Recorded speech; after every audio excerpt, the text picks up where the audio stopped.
Hey everybody, as you know, we are in this series of videos with some of our members, some of the people who are part of our life together here, who are part of the work that we do here at Trinity as we're working through our stewardship season.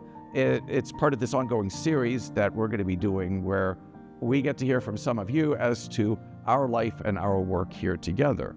Part of what we're going to do is have some conversations with a few of our members who wanted to come and talk about stewardship and what that has meant, what Trinity has been in their lives, and why this is a worthwhile place to be. So today I'm here with somebody that we all know. If you don't know by name, you know by voice. Scott Tsuleff.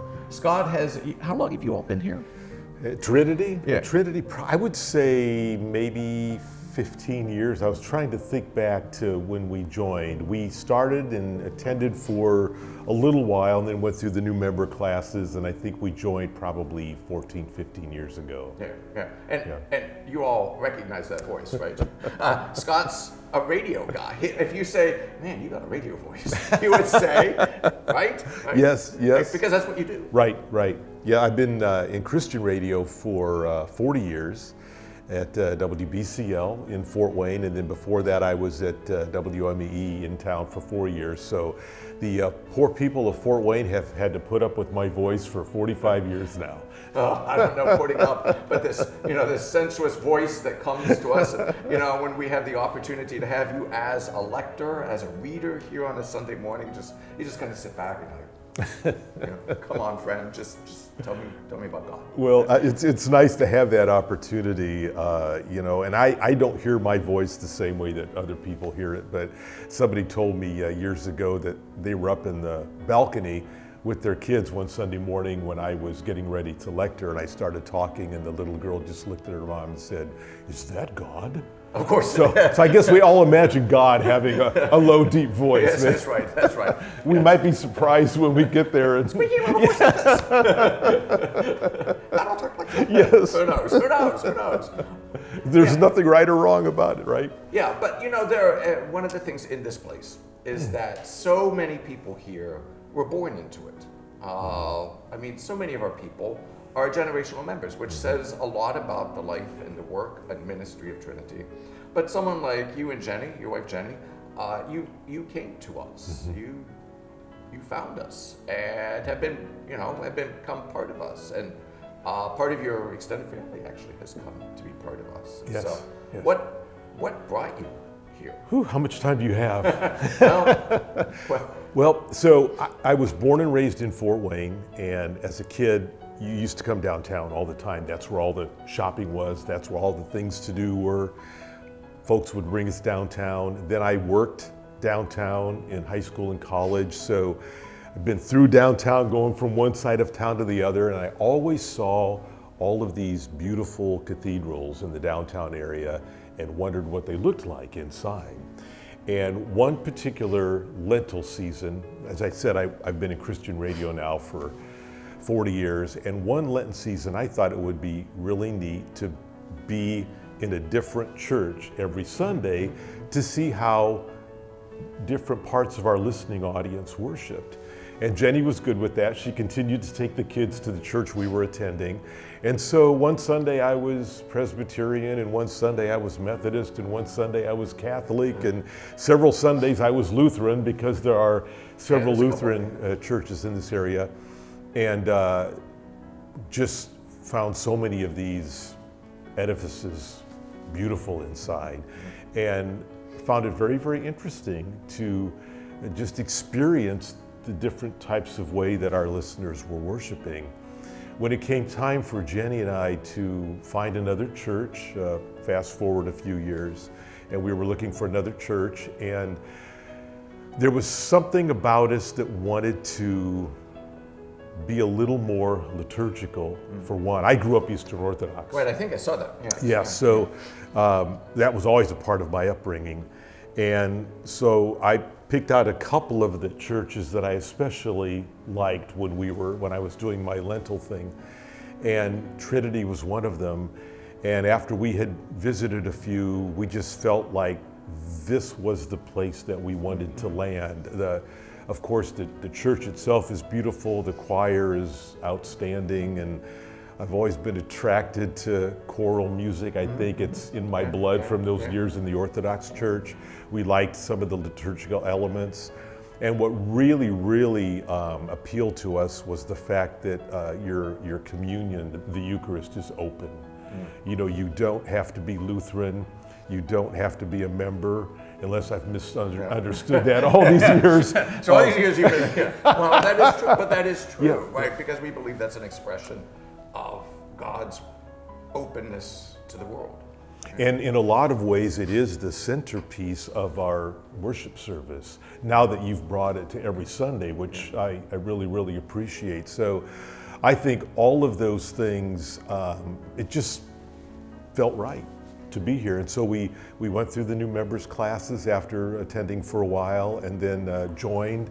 And I got the opportunity early on to become a Eucharistic minister, where I could take communion to some of our parishioners in the hospital, and the opportunity to participate in the service through, you know, serving communion or you know, reading the lessons. So yeah, it's only been 14, 15 years, but in some ways it feels like we've been here forever. Yeah. Well, I mean, and some of you may not know, but then part of your family kind of drifted into us. Andrew and Maria Lair, I didn't realize that was your daughter and son-in-law and 2 grandchildren for the longest time. And all of a sudden we saw them sitting with you, like, how about that? I wonder if they're related. And there's a familiar resemblance with your daughter, with you and Jenny, but then to all of a sudden have them pop up, and your grandkids, the middle one, especially Cal. Oh my gosh. Yes. Full of energy. Oh my gosh. At Waffle Church, here's a kid that is nonstop. And that's what, you know, Waffle Church. But then to see them also in church, bringing them to liturgy and having them participate in that. Yes, and they're loving it. I mean, Nick comes, there's activities for him on Wednesday night. He's loving that. They've already made some good friends. Both Andrew and Maria have made friends in their age group, and the boys are making friends in theirs. And they were looking, like us, they were looking for something that was, I don't know that I want to use the word high church, but something that was a little more liturgical in ways and structured.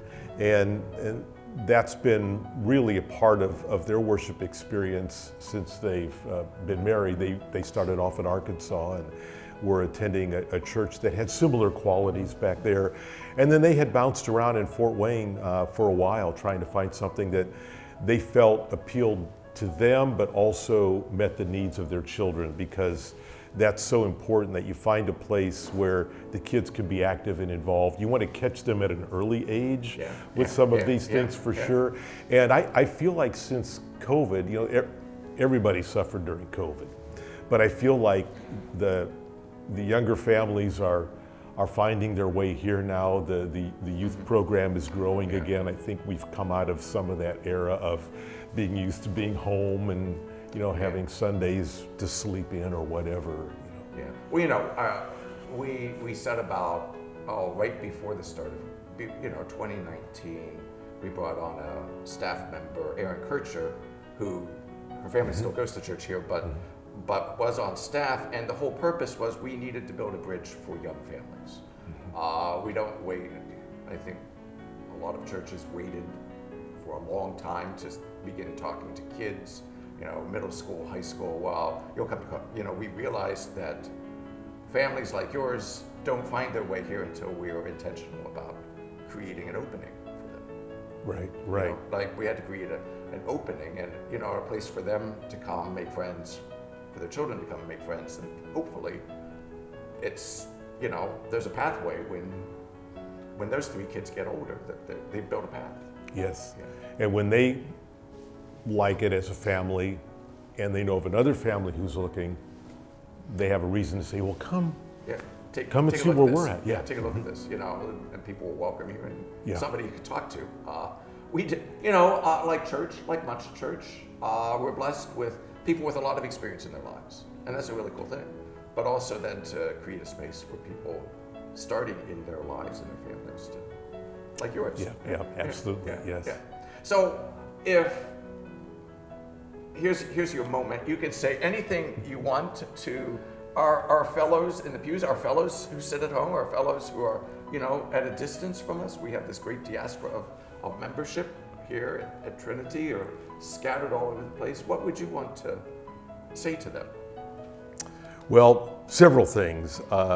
First of all, and I'm not going to say it just because Gary is sitting next to me here, but Jenny and I really appreciate the preaching, the messages. We feel like, whether it's you, whether it's Pastor Lee, that we're taking away some kind of a nugget every Sunday. It might be inspirational, it might be encouraging, it might be thought-provoking, informative, or it may be challenging to living out our faith during the week. So the messages are wonderful.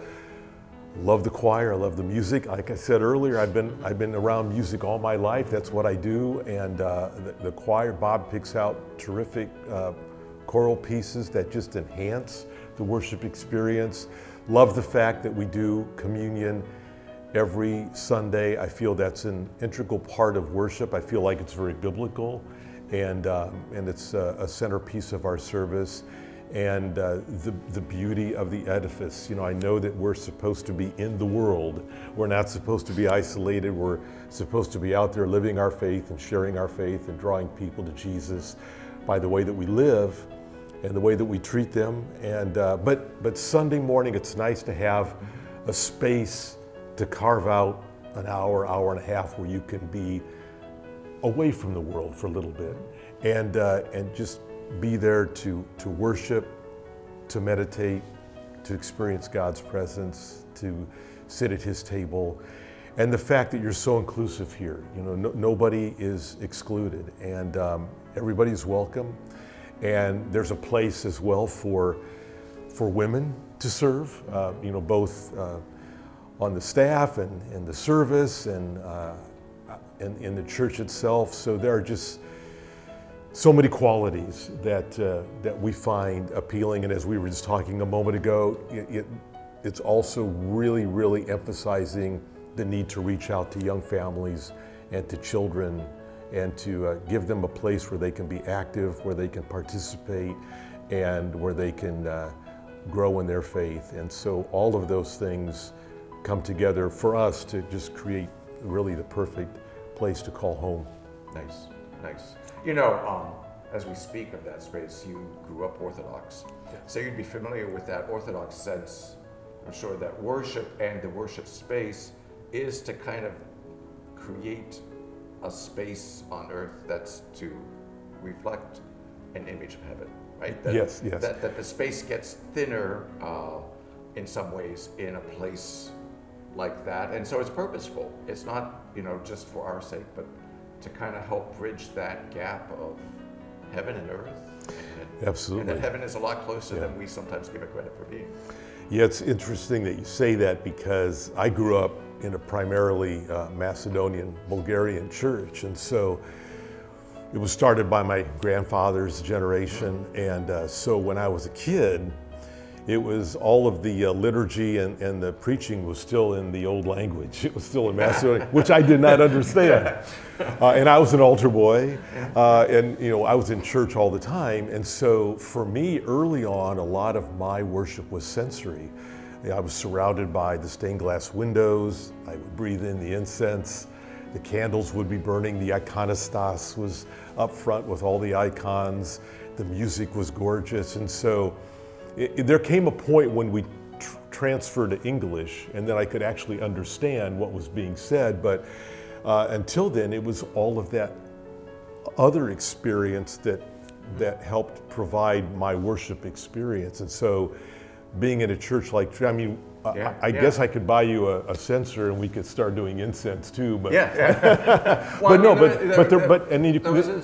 there's a point to everything. There, even down to the vestments. There's a purpose for everything. And I think the more you understand that and maybe just study that on your own, the more enriching the whole experience is going to be as you enter the doors. Yeah, because it's all purposeful. And Yes, that's the same yeah, here, yeah, right? yeah, yes, yeah. You know, that same sense as you're sitting in there, there's a story going on even around you. Yes. Sometimes you're not unaware, but the story. And that's part of what appeals to me with this type of denomination, where there's a little more of that to appreciate all around you. Yeah. So, one last thing. So it is stewardship, right? Yes. I mean, and part of stewardship is both about being here. I mean, as your family has been, being here, but also it takes a little bit to run the joint, as we, kind of indelicately say. Would you, not to put words in your mouth, but to put a word in your mouth, do you think it's worth people's investment of their lives, of their time, of their, of a few dollars of their offerings to come here and be part of this? I've been in non-commercial Christian radio for 40 years. So every year we have a fundraiser because you can't run radio for free and you can't run a church ministry for free. And one of the things that I say every share-a-thon to our listeners is, imagine a world without the influence of Christian ministries.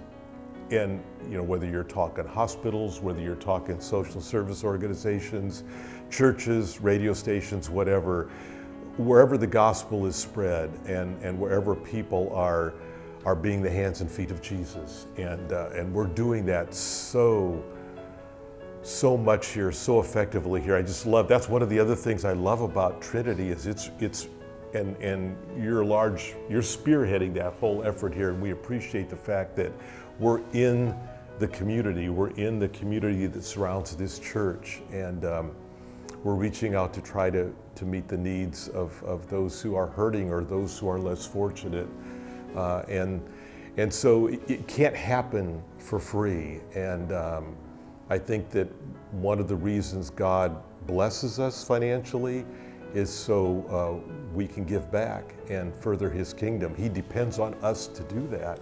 And so it's absolutely something that you should carve out of your budget for. Thanks. to be blunt, I guess. Yeah, well, thank you. I realize the importance of it from a radio perspective. We couldn't have grown into the ministry we have with 10 radio stations and social media and all of that without the belief that our listeners have in us to support it. And not only are they seeing the value of it in their own lives, but they're seeing what it does in the lives of others. And that's the same way to look at the work that the church is doing. It's blessing you, but it's also blessing the community in a big way. Thanks. Yeah. Well, it's great to have you here. It's great to have you and Jenny here. It's great to have your family here, to be part of this place, to be part of the fabric of our church. And really, I appreciate your taking the time to come and talk with me, talk with this parish, to talk about your experience and to encourage us in our lives and the things that we do. So, our pleasure, Gary, and it's great to have you here too. My pleasure. Peace be with you. Thank you. And Christmas is coming, and so you have your spot. Okay. As lector, because God does have to speak to us on Christmas Eve, and we look forward to having you in your spot here in this place, being part of our ministry together with Scott, with myself, with the staff, with all of our other people who make this place great, which is indeed you. We'll see you soon.